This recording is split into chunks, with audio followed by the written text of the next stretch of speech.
ସାଙ୍ଗମାନେ। ଆଉ ଆଜି ହେଉଛି ଗୋଟେ ସ୍ପେଶାଲ ଦିନ। ଆଉ ସ୍ପେଶାଲ ଦିନରେ ଆମେ କିଛି ଆଜି ପୁରା ଦୋସ୍ତମାନେ ସ୍ପେଶାଲ କରିବୁ। ଆଉ ଆଜି ହେଉଛି ପୁରା ମକର ସଂକ୍ରାନ୍ତି। ଆଉ ଆପଣମାନଙ୍କୁ ଢେର ସାରା शुभेच्छा और अभिनंदन।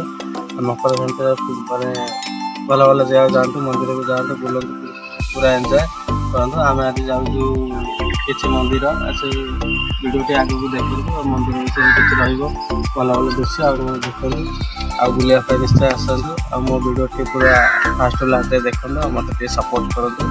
ଚାଲ ଆଗକୁ ଯିବା, ମନ୍ଦିରକୁ ଗଲେ ଦେଖା ହେବା। ଚାଲ।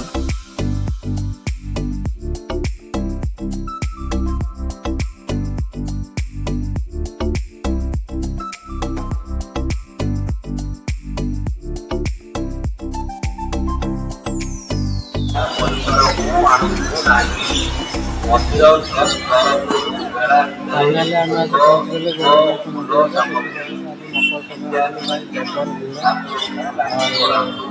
ଆଗକୁ ଦେଖନ୍ତୁ ଠାକୁରଙ୍କୁ ଦର୍ଶନ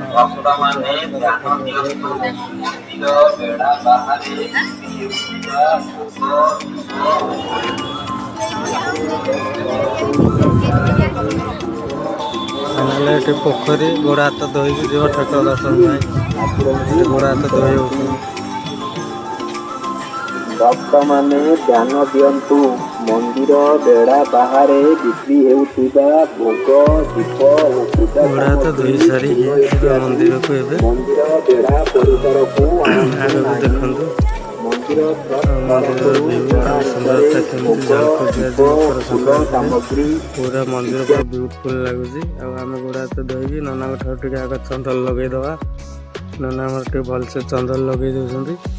ଆଉ ଆଗକୁ ଦେଖନ୍ତୁ ଆମେ ଚନ୍ଦନ ଲଗେଇ ସାରିକି ଯିବା ବର୍ତ୍ତମାନ ଠାକୁର ଦର୍ଶନ କରିବା। ଆଗ ଟିକେ ମନ୍ଦିର ଚାରିପଟ ବୁଲି ନେବା ଚାରିଆଡ଼େ, କାହିଁକିନା ମନ୍ଦିର ବର୍ତ୍ତମାନ ପାଇଁ ତ ବହୁତ ଭିଡ଼ ଅଛି।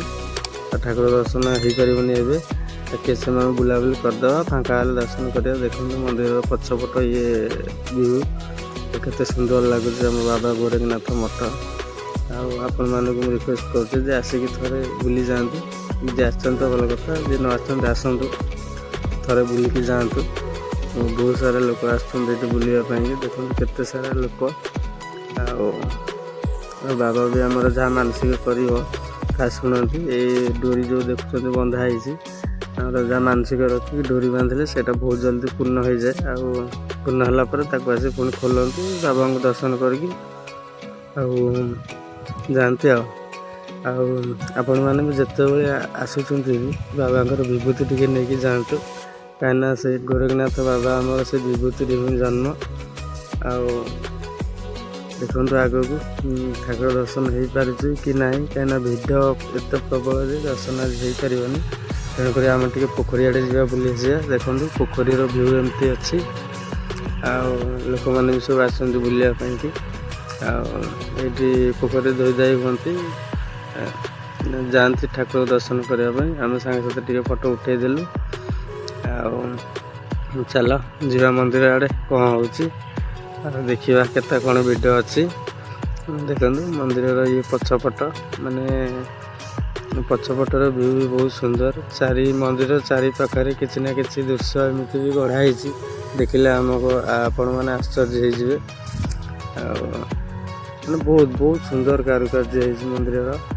ଆଉ ଲୋକମାନେ ବି ବୁଲିକି ସେଇଆକୁ ଦେଖୁଛନ୍ତି। ଆଉ ବହୁତ ସୁନ୍ଦର ବି ଲାଗୁଛି। ଆଉ ଆପଣମାନେ ଯିଏ ବି ଗୋରେଖନାଥ ମଠ ନ ଆସିଛନ୍ତି ମୋତେ କମେଣ୍ଟ କରି କହିବେ ଆସିଛନ୍ତି କି ନାହିଁ। ଆଉ ଆମେ ତ ଆସିଲୁ, ଆଉ ଆପଣମାନେ ଲେଟ୍ କାହିଁ କରୁଛନ୍ତି, ଆସିବେ। ଆଉ ଏପଟେ ଅଛି ଆମର ଭୋଗ ଦୋକାନ। ଏପଟର ସାଇଡ଼୍ ଦେଖନ୍ତୁ ଏମିତି ଦେଖାଯାଉଛି। ଆଉ ଏପଟକୁ ଭୋଗ କରିକି ନେଇକି ଯିବେ, ଦର୍ଶନ କରିବେ, ଭୋଗ କରିବେ। କାହିଁକିନା ବାହାରୁ ମନ୍ଦିର ଭିତରକୁ ଭୋଗ ଆଲାଉ ନାହିଁ, ଯାହା କିଣିବ ଏଇଠୁ କିଛି କିଣିବ। ଏଇଠି ଭୋଗ ଏଇଠୁ ପୁରା ସେପଟ ଯାଏଁ ଅଛି, ସବୁକିଛି ଏଠି ମିଳିବ। ଆଉ ଏଇଠୁ ଭୋଗ ନେଇକି ଆମେ ବି ଯିବା, ଦର୍ଶନ କରି ଆସିବା।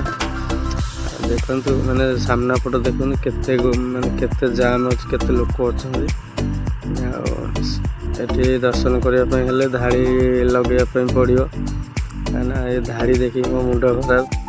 ଆଉ ଏ ଧାଡ଼ିରେ ଯଦି ଠିଆ ହେବି ମୋତେ ସନ୍ଧ୍ୟା ହେଇଯିବ ବାବାଙ୍କୁ ଦର୍ଶନ କଲାବେଳକୁ। ତେଣୁକରି ଆମେ ଆଉ କେବେ ଆସିଲେ ଦର୍ଶନ କରିବା। ଏବେ ଖାଲି ଭିଡ଼ିଓ କରିକି ଆମେ ଯିବା। ଦେଖନ୍ତୁ ଏଇଟା ସାମ୍ନା ପଟ, ଫ୍ରଣ୍ଟ ପଟ ବାବାଙ୍କର କେତେ ସୁନ୍ଦର ଦେଖାଯାଉଛି। ଜୟ ବାବା ଗୋରେଖନାଥ ଜୟ। ଦେଖନ୍ତୁ ଏଠି ଦୀପ ଫିପ ଜାଳିବେ। ଦେଖନ୍ତୁ ଲାଇନ୍ କେତେ ଲାଗିଛି। ଏମିତି କିଛି ଅଛି ଆମ ବାବାଙ୍କ ଗୋରେଖନାଥଙ୍କର ଭିଉ। ଆଉ ଦେଖନ୍ତୁ ଲାଇନ୍ କେମିତି ଲାଗିଛି। ପୁରା ଫାଷ୍ଟରୁ ମନ୍ଦିର ଠାରୁ ପୁରା ଗେଟ୍ ଯାଏ ଆଉ ଲୋକମାନେ ଲାଇନ୍ ଲଗେଇଛନ୍ତି ସକାଳୁ ଆସିକି ଦର୍ଶନ ପାଇଁ।